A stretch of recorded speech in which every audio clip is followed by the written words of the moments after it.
On Good Resolutions by Robert Lynd.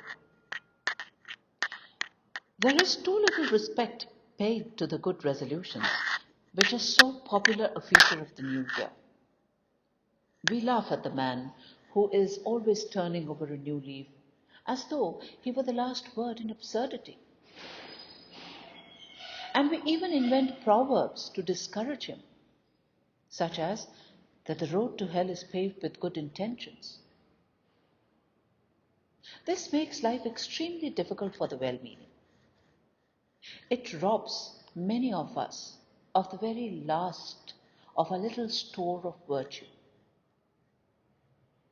Our virtue we have hitherto put almost entirely into our resolutions.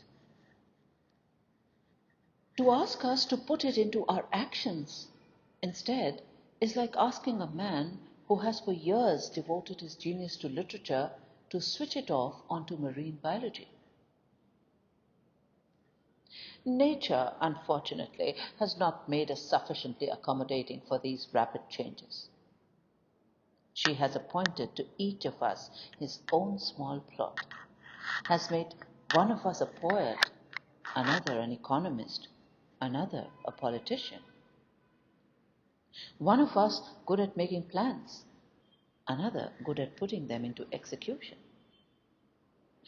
One feels justified then in claiming for the maker of good resolutions a place in the sun. Good resolutions are too delightful a form of morality to be allowed to disappear from a world in which so much of morality is dismal. They are morality at its dawn, morality fresh and untarnished and full of song. They are golden anticipations of the day's work, anticipations of which, alas, the day's work too often proves unworthy. Work, says Emile somewhere, is vulgarized thought. Work, I prefer to say, is vulgarized good resolutions. There are, no doubt, some people whose resolutions are so natively mediocre that it is no trouble in the world to put them into practice. Promise and performance are in such cases as like as a pair of twins. Both are contemptible. But as for those of us whose promises are apt to be Himalayan, how can we expect the little pack mule of performance to climb to such pathless and giddy heights? Are not the Himalayas in themselves a sufficiently inspiring spectacle? All the more inspiring, indeed, if some peak still remains unscaled, mysterious. But resolutions of this magnitude belong rather to the region of daydreams.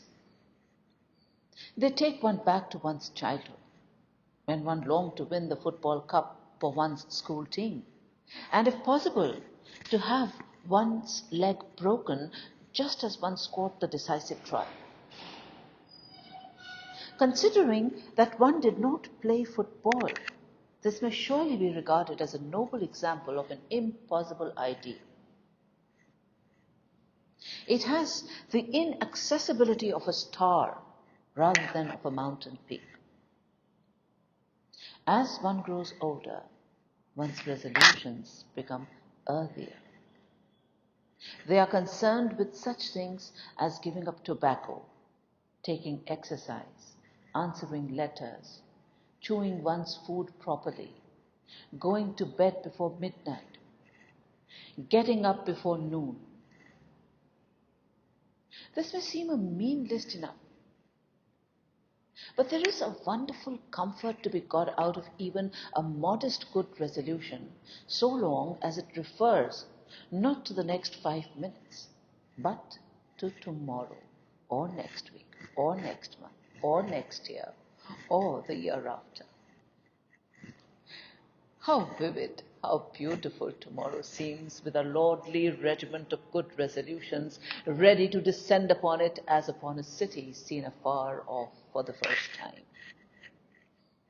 Every day lies before us as wonderful as London lay before Blucher on the night when he exclaimed, "My God, what a city to loot!" Our life is gorgeous with tomorrows. It is all tomorrows. Good resolutions might be described in the words in which a cabinet minister once described journalism as the intelligent anticipation of events.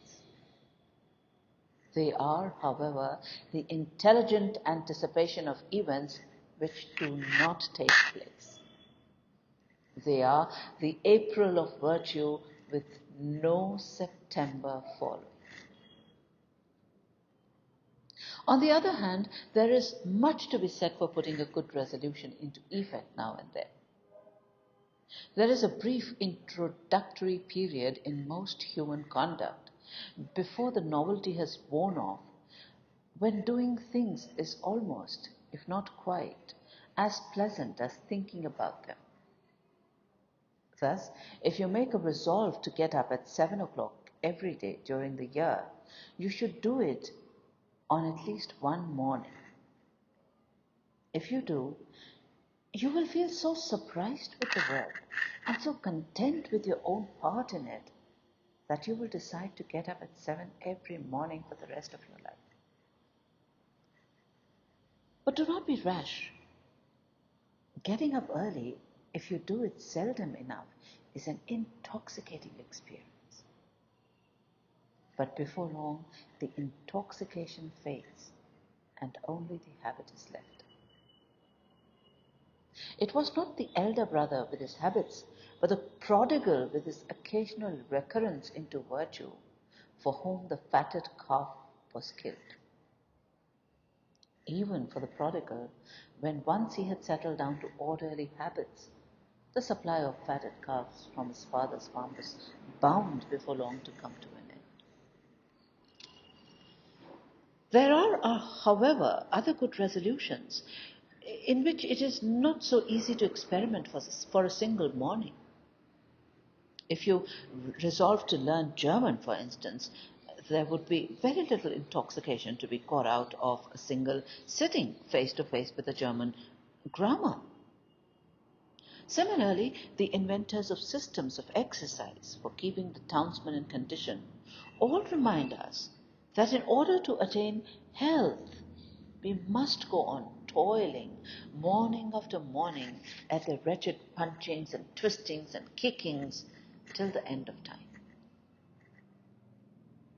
This is so unfair. This is an unfair advantage to take of the ordinary maker of good resolutions. He is enticed into the adventure of trying a new thing only to discover that he cannot be said to have tried it until he has tried it on 1,000 occasions. Most of us, it may be said at once, are not to be enticed into such matters higher than our needs. We may go so far as to buy the latest book on health or the latest mechanical apparatus to hang on the wall, but soon they become little more than decorations for our rooms. The pair of immense dumbbells that we got in our boyhood, when we believed that the heavier the dumbbell, the more magnificently would our biceps swell, who would think of taking them down from the dusty corner now? Then there was that pair of wooden dumbbells, light as wind, which we tried for a while on hearing that heavy dumbbells were a snare and only hardened the muscles without strengthening them. They lie now where the woodlouse may eat them if it has so lonely an appetite. But our good resolutions did really array themselves in colours when the first of the exercises was invented. There was a thrill in those first mornings when we rose a little earlier than usual and expected to find an inch added to our chest measurement before breakfast.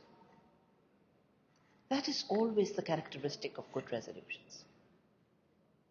They are founded on a belief in the possibility of performing miracles. If we could swell visibly as a result of a single half-hour's tug at weights and wires, we would all desert our morning's sleep for our exercise with a will. But the faith that believes in miracles is an easy sort of faith. The faith that goes on believing in the final excellence, though one day shows no obvious advance on another, is the more enviable genius. It is perhaps the rarest thing in the world. And all the good resolutions ever made, if placed end to end, would not make so much as an inch of it. One man I knew who had faith of this kind. He used to practice strengthening his will every evening by buying almonds and raisins or some sort of sweet thing and sitting down before them by the hour without touching them. And frequently, so he told me, he would repeat over to himself a passage which Poe quotes at the top of one of his stories, The Fall of the House of Usher, was it not? Beginning, great are the mysteries of the will. I envied him his philosophic grimness. I should never have been able to resist the almonds and raisins. But that incantation from Poe, was not that too? But desperate clutching after the miraculous. There is nothing which men desire more fervently than this mighty will. It may be the most selfish or unselfish of desires. We may long for it for its own sake, or for the sake of some purpose which means more to us than praise.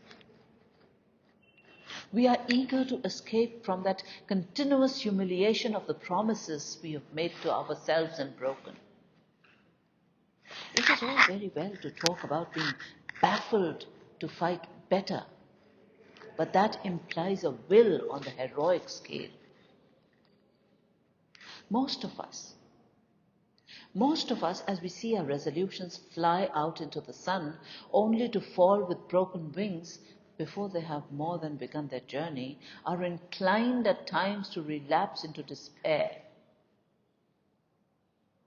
On the other hand, nature is prodigal, and in nothing so much as good resolutions. In spite of the experience of half a lifetime of failure, we can still draw upon her for these with the excitement of faith in our hearts. Perhaps there is some instinct for perfection in us, which thus makes us deny our past and stride off into the future, forgetful of our chains. It is the first step that counts, says the proverb. Alas, we know that that is the step that nearly everybody can take. It is when we are about to take the steps that follow that our ankle feels the drag of old habit. For even those of us who are richest in good resolutions are the creatures of habit, just as the boldly virtuous are.